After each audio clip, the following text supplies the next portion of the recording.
Allocated an additional sum of more than 960 million rand to the National Student Financial Aid Scheme. The department says the money will be used to settle the historic debt owed to universities by more than 52,000 NSFAS funded continuing students. The allocation is specifically for those students who had been funded on the previous funding scheme of the NSFAS prior to the significantly improved funding support that began in 2018. Historically, these students were required to fund part of their costs through family or own funding and were not able to do so. Higher Education and Training Minister Naledi Pandor says the issue of the historic debt owed to the universities has been a matter of concern raised by a number of stakeholders for some time now, and hopes that this amount will alleviate debt owed to the universities by students. So staying with that, not everyone is happy, though, that the Minister of Higher Education has pumped almost R1 billion into the settlement of historic debt to universities. In a telephonic interview on the agenda earlier, SASCO Chairperson at Wits University, Mpendulo Mfeka, said the historic debt settlement is a short-term solution to long-term problems and that the money could have been put to better use. It doesn't address the main problem we have here as a country, because I think it's narrow and with great respect to the office, it's narrow of the Ministry of Higher Education to say they're going to allocate close to R1 billion for historical debt. It leaves out a lot of problems. In fact, it adds to the problem in a sense. You understand? So going forward in 5 years from now or tomorrow and the next year, are they still going to add another R1 billion when we face historical debt again?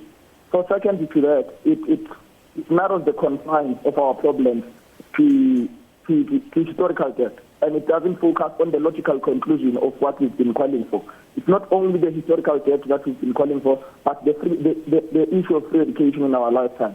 And I think it's time we took an intellectual lens into viewing the problem of free education in the country, because it's been painted as a rascal movement or whatever it may be.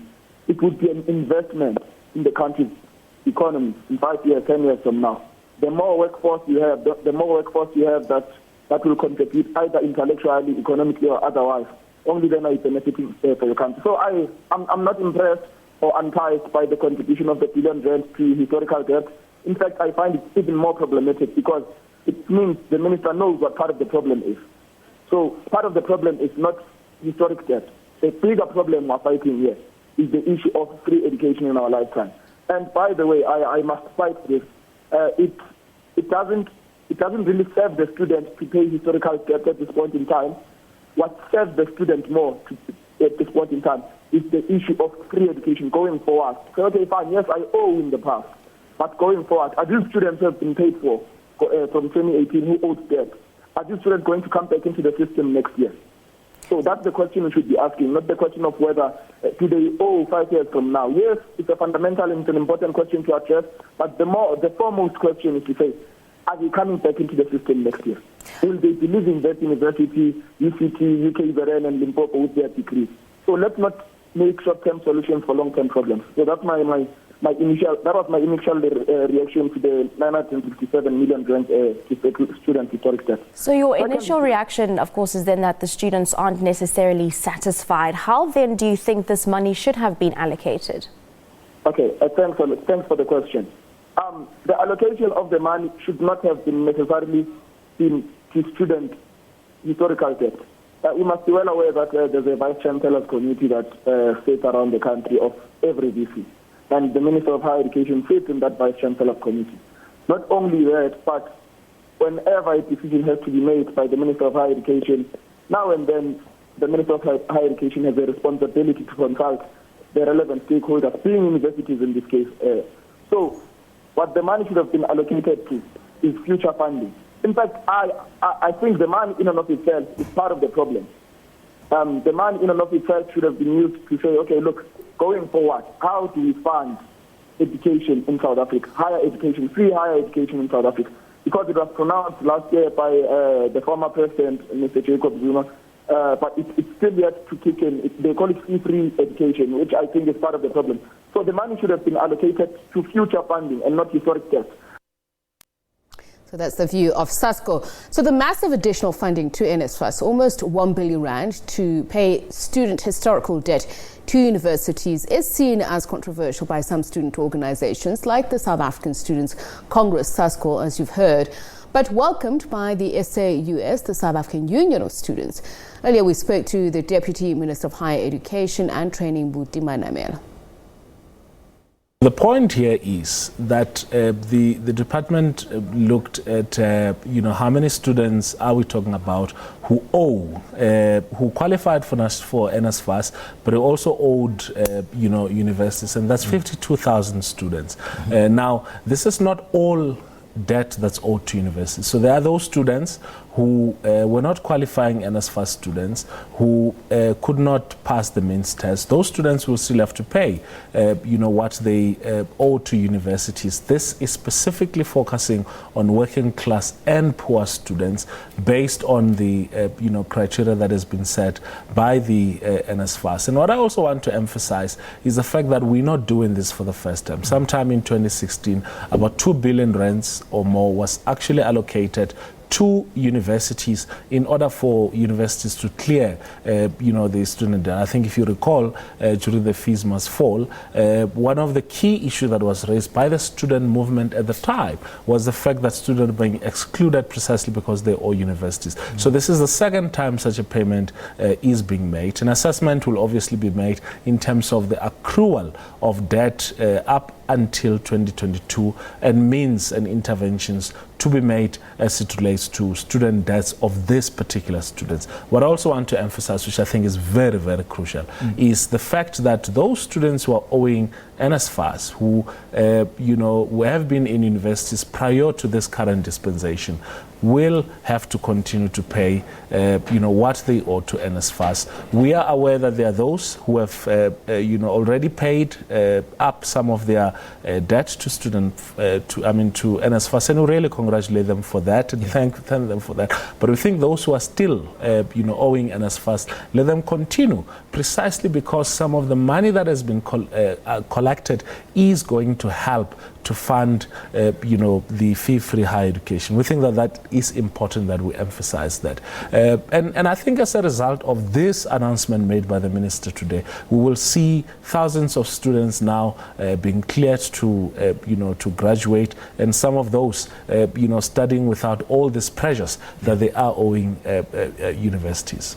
Earlier on in the month of February, after meeting with the student leadership, the minister committed universities to register those students who are in the second or third year, without requiring them to repay the debt in lieu of this particular decision. And we have done that precisely because our main concern was that there were students who were performing better, and those students were likely to be excluded by universities because they did not have the money to pay. And now, what we're doing with this decision is we're giving those students an opportunity to go and study and complete their degree. Our interest is to see as many students as possible graduating from their universities without financial impediments.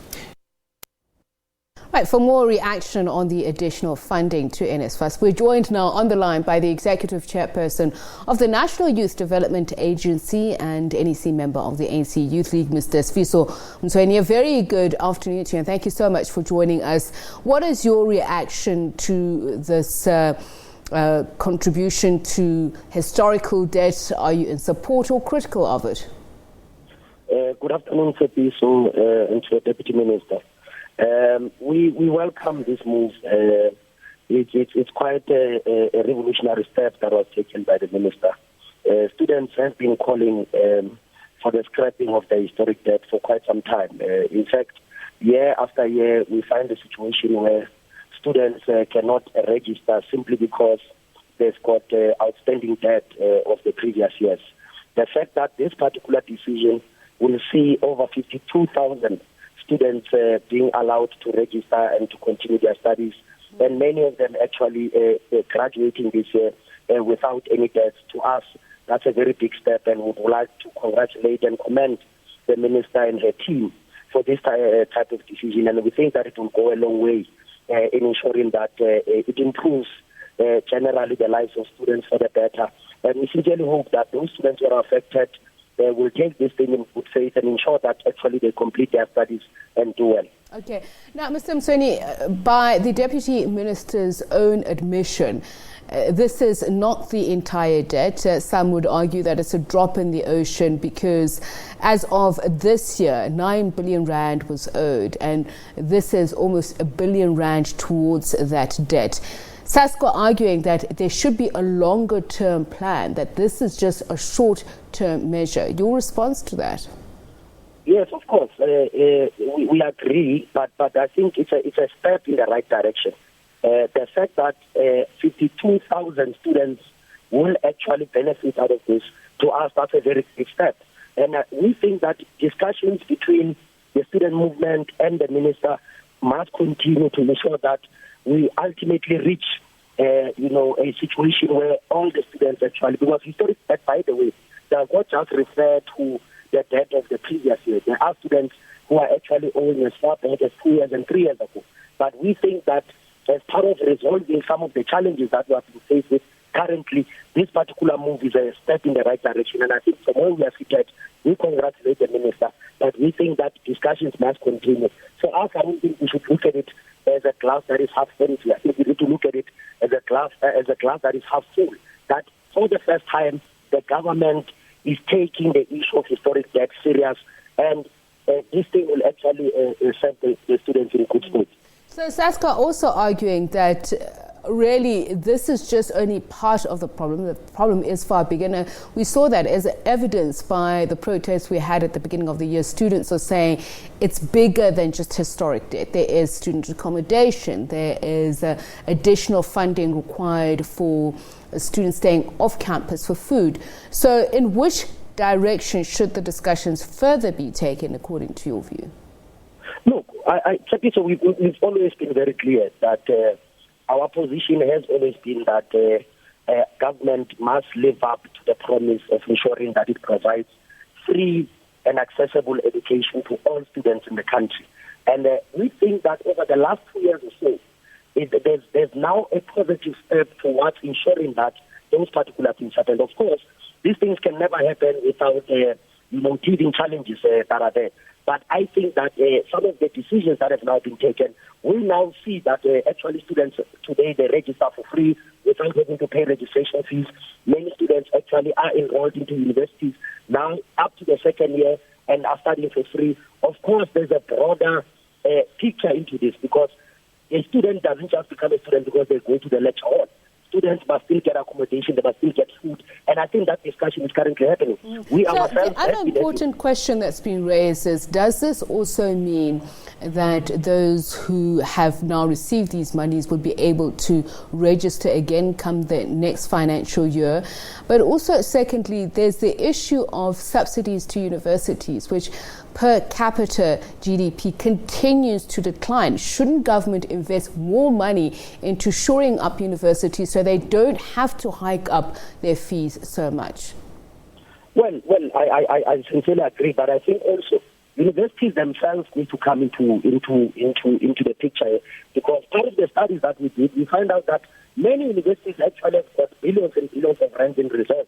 Those particular monies can be tapped into to ensure that this particular situation is resolved. One of the problems that we continue to have from time to time is that when students actually raise issues, the first point of resistance that we get is from the universities themselves. And I think the universities need to come to the party and understand that our call for free education is a call that will ensure that this country becomes a better place, young people become educated, and we think that government is doing as much as it can. I mean, the provision of free education, the injection of money into NSFAS, now the clearing of the historic debt, I think those are the right steps. But universities need to come on board. The private sector itself, because the private sector will be benefiting out of the graduates out of this university. They cannot stay away, time the government issue alone. We all need to come to the party and ensure that this vision of a free education in this country actually happens. And I think our point in all of this is that we think that government is starting to listen. The injection of the likes of that department, who is a former student leader himself, has now channeled the department towards understanding the real challenges that students are facing. And our message really to young people in South Africa is to now the right steps. Because in the past, we have to strive for the same things in order for government to listen. There has been a conversation between students and the minister, and we think that the right direction is starting to be taken. All right, thank you very much, NEC member and Executive Chairperson of the National Youth Development Fund, Mr. Sifiso Mtsweni. And moving on now to other news, more than 40 ministers of education and more than 1,000 educators are in Dubai for the 5th Global Education and Skills Forum, which will end off today, Sunday, with the awarding of the $1 million Global Teacher Prize to a deserving educator. Terry Chauke is there and she filed this report. I'm here to remind you that